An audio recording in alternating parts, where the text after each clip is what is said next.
Bab 1752.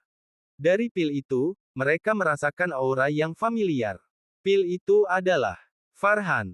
Yarno bergumam, tangan dan kakinya terasa dingin. Dia tiba-tiba mengerti bahwa sosok itu dapat membunuh Farhan dengan mudah dan dia bisa mematahkannya setiap inci. Itu bukanlah penyiksaan yang disengaja, ternyata itu untuk memurnikannya menjadi pil.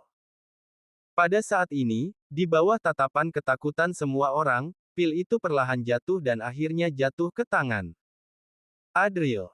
Adril tercengang ketika dia melihat pil di tangannya.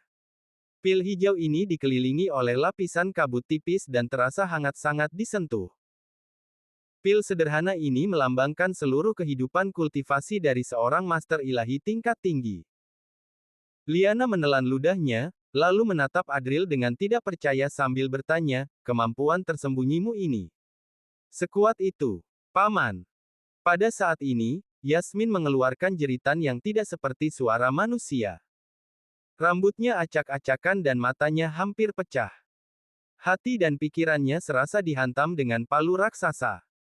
Leluhur keluarganya, salah satu dari kekuatan teratas yang tersisa, telah dimurnikan menjadi pil. Yasmin tidak tahan dengan pukulan ini. Suara ini membangunkan Adril. Dia menatap Yasmin sambil mencibir dan berkata dengan sinis, "Kenapa teriak? Apa kamu sangat merindukan leluhurmu? Pil ini sangat hangat dengan suhu tubuh leluhurmu. Apa kamu mau merasakannya?" Yasmin begitu terpengaruh hingga matanya menjadi merah. Namun Lori segera menutup mulutnya, menyeretnya ke bawah seraya berkata dengan gemetar, "Nona, tenanglah, kita nggak boleh menyinggung perasaannya. Sama sekali nggak boleh." Adril mencibir, Yasmin sudah dipastikan mati, tetapi tidak perlu terburu-buru. Masih ada bahan obat lain yang menunggu untuk dimurnikan. Siapa selanjutnya?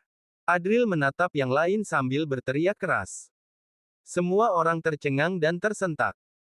Baik Kiran beserta yang lainnya yang ada tempat, atau orang-orang dengan 5 nama keluarga yang tersisa. Kulit kepala mereka serasa sudah mati rasa.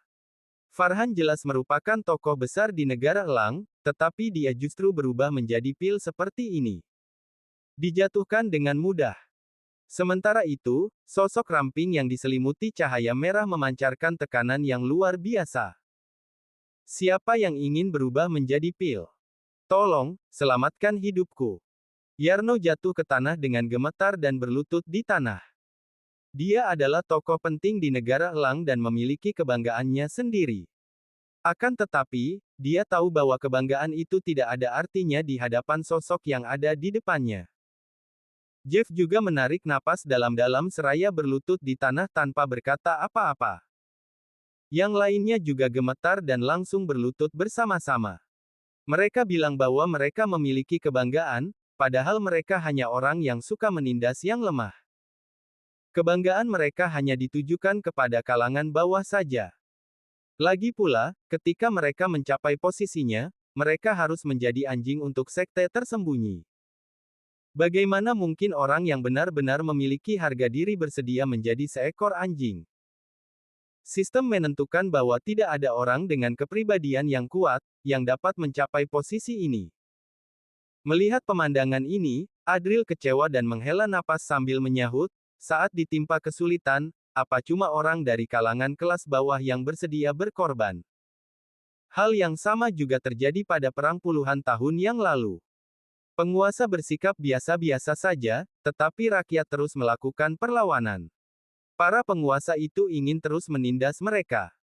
Saat itu, Jayub adalah orang yang paling berani di antara para keluarga bangsawan. Karena hal itu pula, keluarga Atmaja makin berkembang pesat. Namun, sekarang setelah beberapa dekade kemudian, siklusnya terulang kembali. Pada saat ini, dalam ruang kosong, sesosok tubuh yang diselimuti cahaya merah keemasan datang dari langit. Saat ini, sosok itu tampak seperti peri yang datang ke dunia, dengan kekuatan yang tak tertandingi. Tidak lama kemudian, sosok itu mengulurkan tangan dan seolah meraih ke semua orang.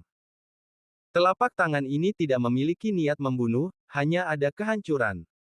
Ia hanya akan menyeret beberapa orang ke cahaya merah dan menghancurkan mereka. Yang mulia, apa kamu benar-benar nggak akan memberikan jalan kehidupan untukku?